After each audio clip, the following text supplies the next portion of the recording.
Hello and welcome to Mr. Valentin's YouTube video for the tragedy of Macbeth. This is going to be a review focusing on all of Act 3. As always, we're going to start with literary terms. At this point in the story, we are in the climax. We are in Act 3, so that's associated with the climax. Again, the climax is the highest point of action. So we do want to note that. And we're leading to the denouement or the denouement. Right? The denouement are the events leading to the resolution.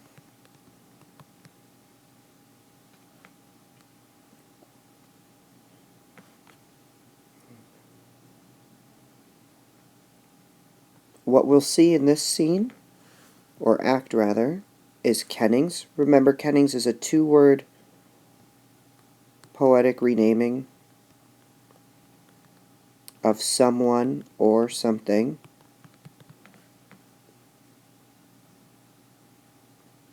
We're going to really see Macbeth's tragic flaw, which is ambition. Remember, tragic flaw is a flaw that causes the tragic hero's demise.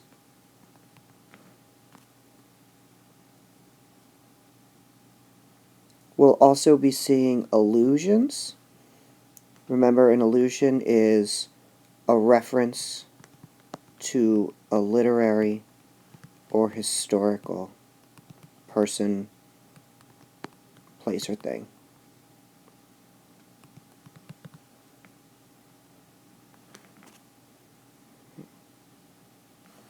We'll also be seeing many illusions with an I. Remember, an illusion is a false image.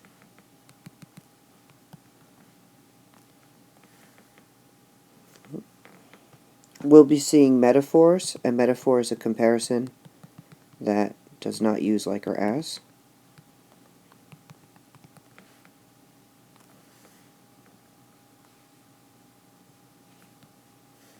Meanwhile, a simile is a comparison that uses like or as. We're going to see all three ironies in this act. Now, don't get these three ironies confused. They can be very confusing. Remember, verbal irony is when a character says one thing but means the opposite.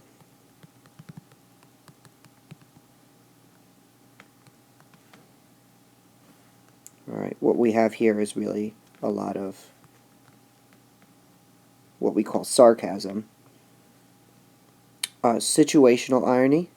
Situational irony is when you expect one thing, but the opposite occurs.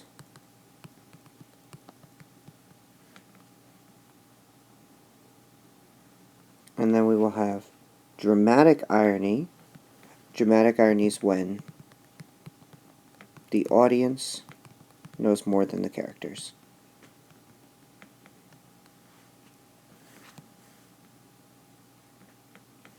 And then, of course, later on, we'll see a monologue, which is a long, uninterrupted speech. Right, so those are your literary terms you need to know. Good. Moving on. Act 3, Scene 1 begins with Banquo. I decided to include this picture. This is a picture of Banquo and his son Fleance, and just so you could see how young Fleance is. Anyway, as I was saying, the scene begins with Banquo, and it begins with Banquo giving a soliloquy. Right? Remember, a soliloquy is when a character is alone on stage and reveals private thoughts. So, Banquo begins by saying, "Thou has it now, King Cawdor Glamis." So we know he's talking about Macbeth, and he says, "As the weird women promised, and I fear thou playedst most foully for it." All right, so Banquo's concerned that Macbeth came into power foully, as he says. that he did it by means that are questionable. So Banquo suspects that Macbeth had something to do with the king's death. So keep that in mind. So Macbeth comes out on stage, as do many other characters, Lennox, Ross, Lady Macbeth, and they all begin conversing. All right. Banquo says to Macbeth, "Let your highness command upon me. All right, that I'll treat you as the king." We see Macbeth become very accusatory. He says, "We hear our bloody cousins are bestowed in England and Ireland." So, of course, who went to England and Ireland? All right, that's your big question. Who went to England and Ireland? All right. And, of course, we know it's Malcolm and Donalbain, who are the king's sons.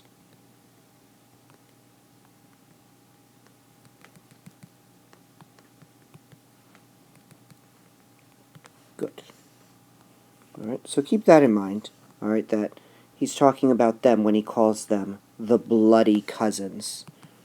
All right, so if he's calling them the bloody cousins, he's renaming them. What literary term do we have? And of course we have Kennings. Okay. Good. Moving on. So he becomes very accusatory of them. And Banquo just kind of leaves. He says, "Aye, my good lord, our time does call upon," and he leaves.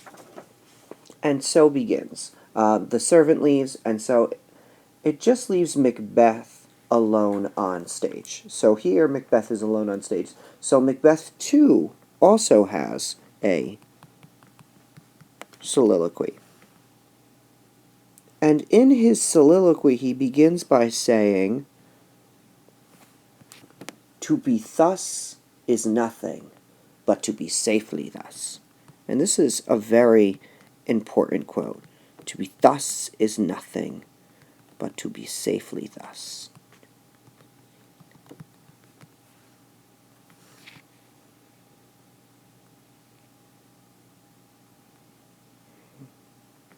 Now, when he says thus, he's really talking about being king. All right, so what he's saying is, to be king is nothing, but to be safely king. All right, Macbeth is worried that as king, he isn't really safe. He's not secure, that someone's out to kill him. All right, and who is his biggest concern? Around line 49 of Act 3, Scene 1, he says, "Our fears in Banquo." All right, so he's concerned that Banquo is the person who realizes that Macbeth was up to no good. All right, he says that that Banquo is very smart.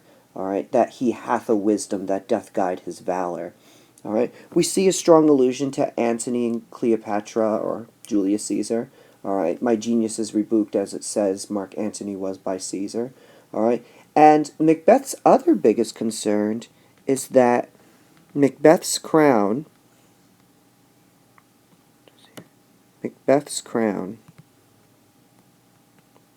is what he calls fruitless.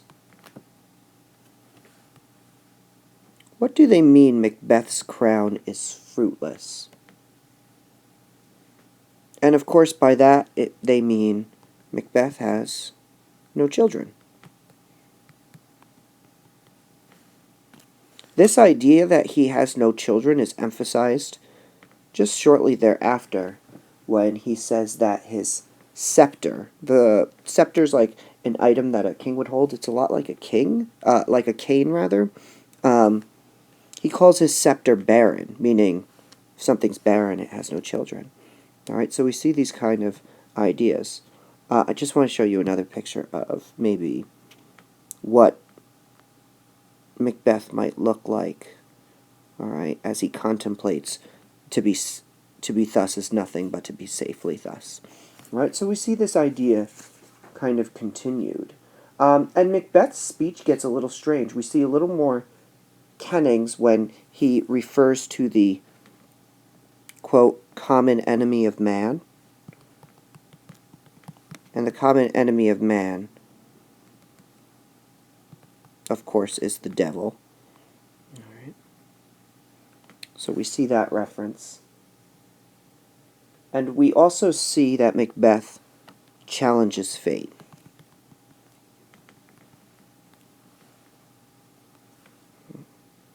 So I'm just going to, decrease the size of this picture and put all these notes by Macbeth. All right, the common enemy of man. Macbeth's crown is fruitless. That Macbeth has no children. That he's barren. And that he challenges fate. Which is always a bad sign, because this is the same thing that Beowulf did way back when we read that. All right, that he challenges fate, and we know how that worked out. And then in comes these murderers. And Macbeth is hiring these two murderers, all right, to kill Banquo.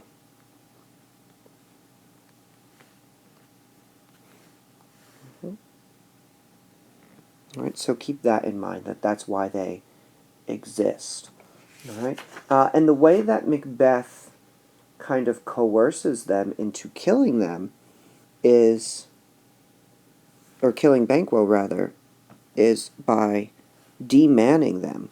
In the same way that, demanning is not really a word, but I'm making it a word. They deman the murderers.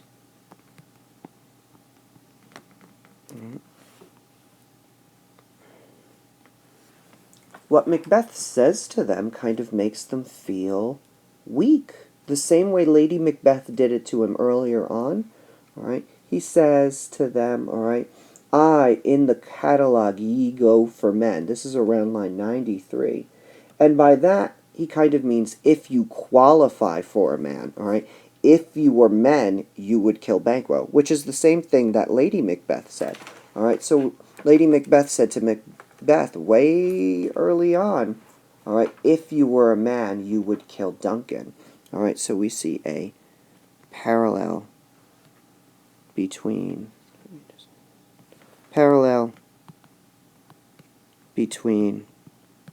Lady Macbeth and Macbeth. And by parallel, I mean they're becoming the same character. All right, they're doing what each other do. And so they decide if they're going to murder, it will occur tonight. Macbeth concludes the scene by saying, "It is concluded. Banquo's thy soul's flight, if it find heaven, must find it out tonight." Act 3, Scene 2 begins with Lady Macbeth and a servant, and they're conversing, and the servant leaves. So this gives a moment for Lady Macbeth to have a small little soliloquy. And she says a very important quote that I think kind of rings true throughout the rest of the story. She says, "'Tis safer to be that which we destroy than by destruction dwell in doubtful joy." And I think it's a strange little quote, all right? And this is said by Lady Macbeth, so you may want to add that, all right, that this is said by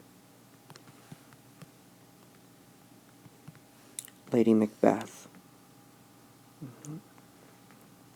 That it's safer to be that which we destroy. It's safer to be that which we've killed than by destruction dwell in doubtful joy. Then worry about killing. What's the fun in being king or queen if all you're going to do is worry about dying? So we see this kind of ring through. So Macbeth enters, and we kind of see this worry and this terror in Macbeth and in Lady Macbeth. They both kind of seem a little frightened. And I think this is the scene where we see Macbeth become more dominant and more scary than Lady Macbeth. And I think this picture shows that quite well. That there's a scary moment for Lady Macbeth because Macbeth is talking about murdering Banquo. And Macbeth has a very important metaphoric quote here where he says, "Oh, full of scorpions is my mind, dear wife."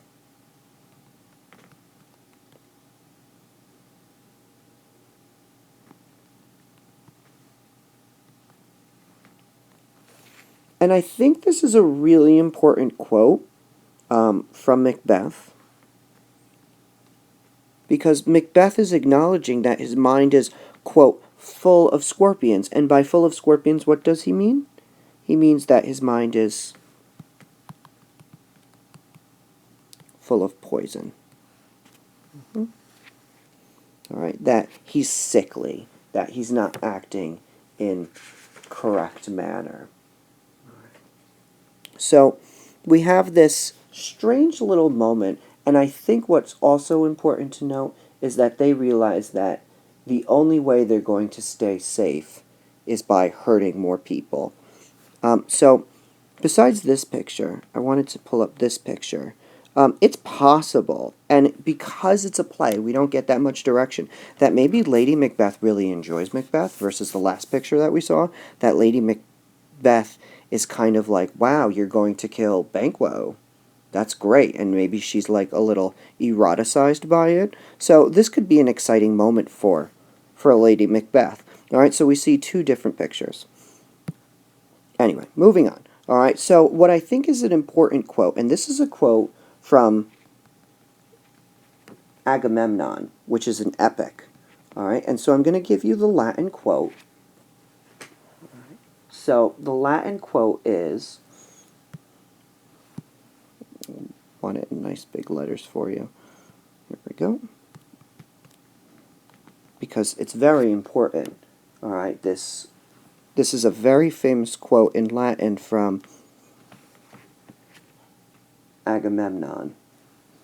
I want to make sure I spell everything correctly.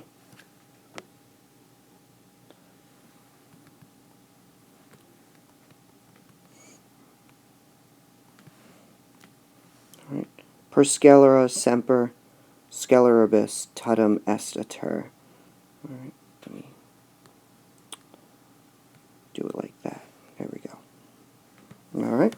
This is an important quote that means, in so many words, all right, the only safe way through crime is more crime. All right, and I really think that becomes the mantra of our story. All right, that once you start doing bad things will continue to happen. All right, and the only way to escape them is by doing even more bad things. Act 3, Scene 3 is a very quick scene. It starts with 3 murderers, which we know is very different from the 2 murderers it started with before. So we begin with 3 murderers. And the reason why there's 3 murderers as opposed to 2 is we are seeing that Macbeth does not trust the first 2. That he's concerned about them. And so he hires a third to watch the first 2. And so the murderers do the inevitable. All right, the murderers kill Banquo.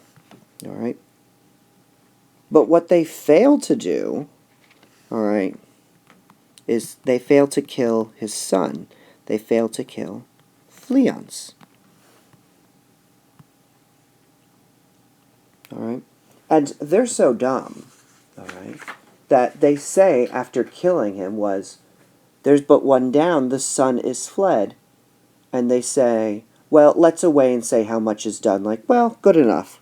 All right, they're not even that concerned about it. So we kind of get this little moment of, oh, well, You should have really gone after the kid. How did a little kid escape 3 murderers? So they couldn't even get it done correctly. Act 3, Scene 4 is the dinner party scene. And I think this scene is one of the big climactic points of our story. Alright, Macbeth and Lady Macbeth are having a party because Macbeth is officially king, and it's very exciting. So I have all these different pictures here, which we'll kind of go into detail in a little bit. Alright, and Macbeth talks to the first murderer, and Macbeth says, "There's blood on you," and the first murderer says, "Yeah, blah, blah, blah. We killed Banquo." But he says, "Most royal sir," this is line 20, "Most royal sir, Fleance is escaped." And this is where Macbeth has an aside. And I think this is important. Remember, if you don't remember what an aside is when a character reveals private thoughts, usually to the audience, not always. Sometimes it's to other characters. And there's other characters on stage. If there's no other characters on stage, then it's a soliloquy. Alright, so when a character reveals private thoughts and other characters are on stage. And in his aside, he says, "Then comes my fit again." And by fit, of course, he means his sickness, his hallucinations, his, quote, illusions, another vocabulary/literary term. So, we know something's wrong with Macbeth. And so, they leave. We find out also, one last thing before we progress to the dinner scene, is that they stabbed Banquo in the head 20 times. Alright, so Banquo's death was really gruesome. Also, somehow they had managed to stab Banquo in the face 20 times, but they didn't have time to go run after Fleance. So maybe there wasn't a good priority of the situation. So they start to have dinner, and lo and behold, who shows up but the ghost of Banquo. Now nobody sees the ghost of Banquo but Macbeth. Alright, so we see, alright, the ghost of Banquo is obviously an illusion. Alright, this picture right here, alright, let me just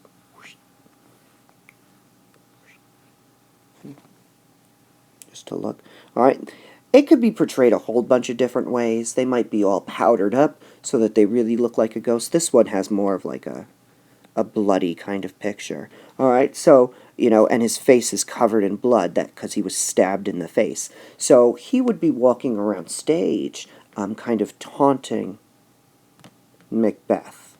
Alright, then I have these other pictures of dinner scenes, alright? So it might just be kind of this. You see Macbeth kind of freaking out in this picture, like he looks really upset. He's the guy in the red, and Lady Macbeth next to him. Alright, and they're kind of looking around like, what is this guy all about?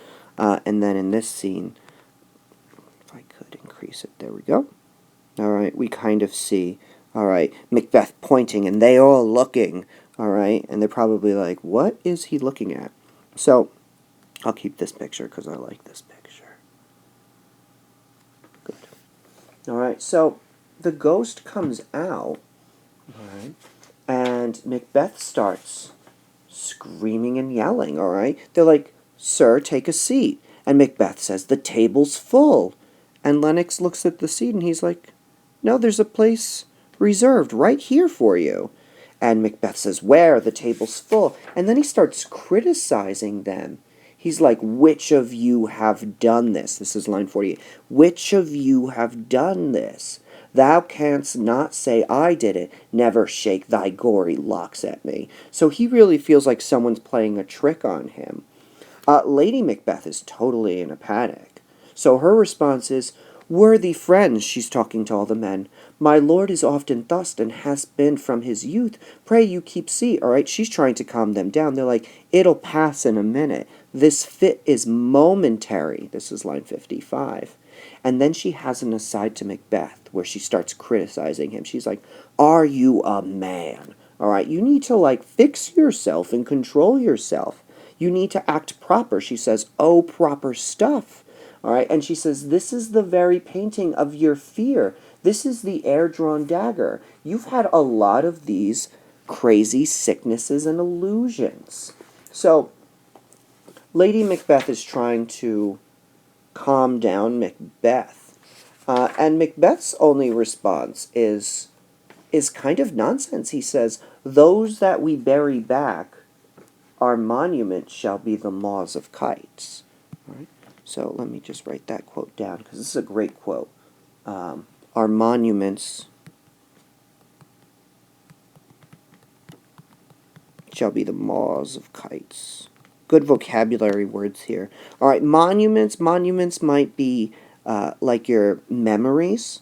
All right, we might think of it as memories. They might be like gravestones, those kind of monuments. All right, graves. All right, so our monument shall be the maws. The maw is like a stomach.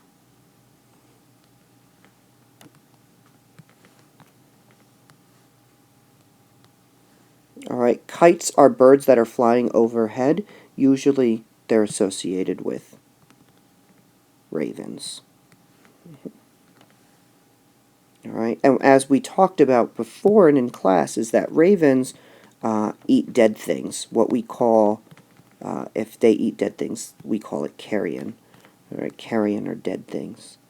All right, so he says, "Our memory shall be the stomach of ravens," or dead things.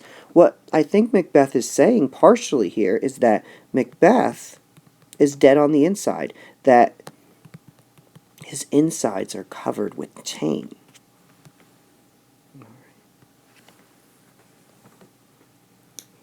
And Macbeth acknowledges that he has a strange infirmity. Here's another good vocabulary word. Or that he has a bad affliction. Both of these words mean that he has a bad sickness. All right.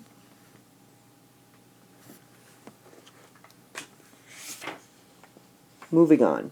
We see some strong verbal irony when Macbeth toasts to Banquo. All right. He says, "And to our dear friend Banquo, whom we miss, would he were here, to all in him we thirst, and all to all." And all to all means like, and all good wishes to all men here.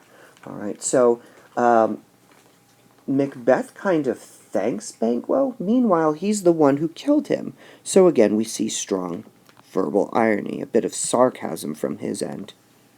And then who shows up again? The ghost of Banquo. And this causes Macbeth to again start screaming and yelling. All right, he says, "Avaunt and quit my sight. Let the earth hide thee. Get away from me." All right.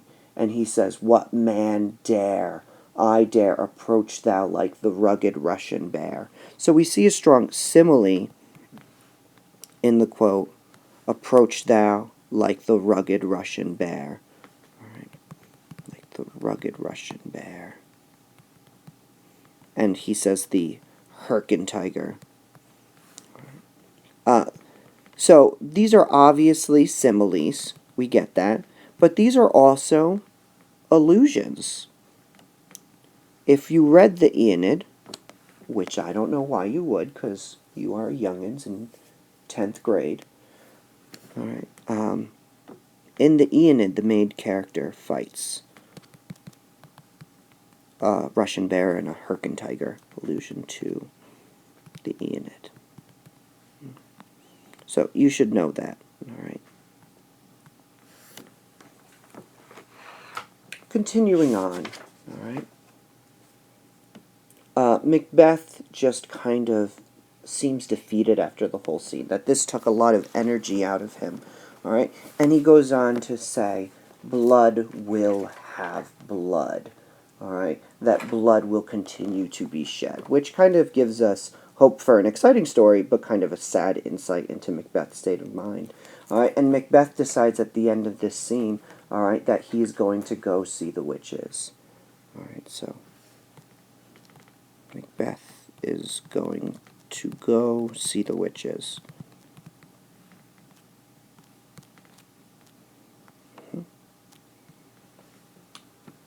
And then at the end he says, we are yet but young indeed. We are yet but young in crime. That they're novices in crime. That they're just beginners of this. They're not very good. Act 3, Scene 5 is a special little scene. I thought this picture of the three witches was really cool. Alright, so just add that. Alright. Our important character is Hecate. For those who don't remember, Hecate is the goddess of darkness, sorcery, night, and discord. And remember, discord is like chaos. Alright. Now, this scene is important because there's debate about whether Shakespeare wrote this scene. You hear a debate about whether Shakespeare wrote all his plays, and most scholars tend to agree Shakespeare wrote all his plays. I, as a person who reads a lot of Shakespeare, agree that he wrote all his plays, that there's no indication. There's too many similarities between these stories. So, but there's certain scenes where he's collaborated, and there's no denial about that. And this is one of those scenes. This scene was written by a person known as Thomas Middleton. Thomas Middleton was a producer of plays and a playwright himself. This scene was written in 1673, and came from the play known as The Witch.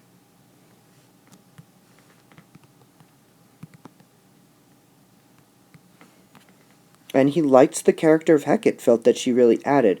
As we saw when we read this, it's a weird scene. It doesn't really mesh that well. There's like a weird opera kind of song with the Come, Come Away song. What's important to note about this scene, besides that it was probably added in by a man named Thomas Middleton, is that Hecate gives a monologue, all right, a long uninterrupted speech. All right. And that the new prophecies that the witches will tell Macbeth will confuse him. All right. The new prophecies will confuse Macbeth.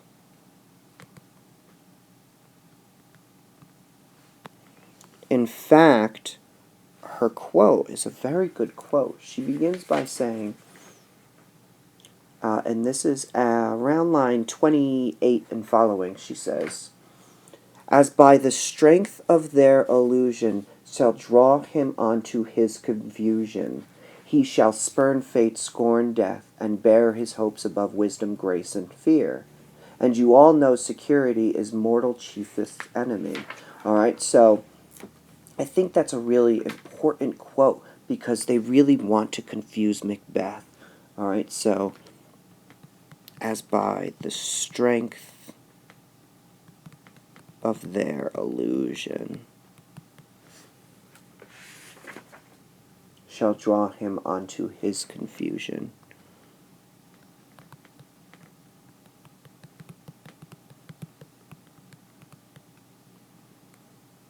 All right, and that he shall be scared of fate and death. All right, he shall spurn fate, death, and bear his hopes above wisdom, etc., etc. All right, so you get this quote from Hecate, and she acts as kind of like the head witch. All right, excellent. Moving on. This scene is a quick little scene. I just included a picture. This is from a production of Macbeth, and it had like this staircase and like kind of like this cross heavy center. And it's just kind of this really strange little set, but it certainly is very prophetic when you have this cross as the backdrop to your pictures. Again, all my photos are copyright of the Cambridge Press. I always like to give credit to the source, and such beautiful pictures they are. So continuing on, Lennox, who's, I don't think he's a particularly important character, but he's always giving us this little extra information. He tells us in this scene, all right, Fleance killed, for Fleance fled. All right, and he's just expressing that he notices, Lennox, that when King Duncan died, Malcolm and Donalbain his children fled. And the same thing happened with Banquo. All right, so they suspect Banquo was killed by his son, which we know is not true, but they don't know this, and certainly that's a strong parallel and a creepy moment for them. And then the men start talking about Macbeth, and there's a mention of a war, all right? They mention war. But what this means to us yet, we don't really know. All right, we're unclear about this. So they mention a war, all right, and the Lord at the end, who's not really much of a character, says, "I'll send my prayers with him."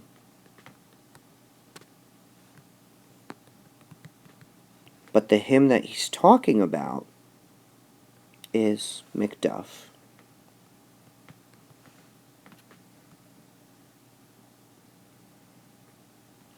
So that brings us to the end of Act 3. Make sure you download the notes, the V notes. They're always important and helpful. Rewatch YouTube videos. They're very helpful. Act 1 and Act 2 have already been posted. So continue watching, continue learning, and if there's any questions, feel free to bring them to class. Thanks for watching.